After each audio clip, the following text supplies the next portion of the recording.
నమస్కారం ఫ్రెండ్స్, ఎలా ఉన్నారండి? ఏం చేస్తున్నారు?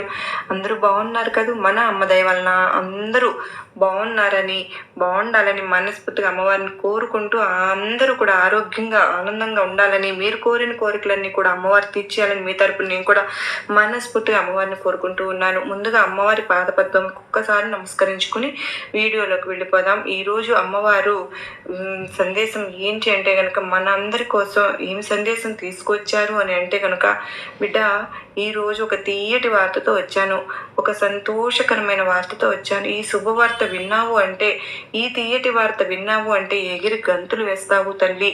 నీ ఆనందానికి అవధులు అన్నవి లేకుండా పోతాయి బిడ్డ. ఇన్నాళ్ళు నువ్వు పడిన కష్టం ఏదైతే ఉందో ఆ కష్టం చూసి నాకే కన్నీళ్ళు వచ్చాయమ్మా.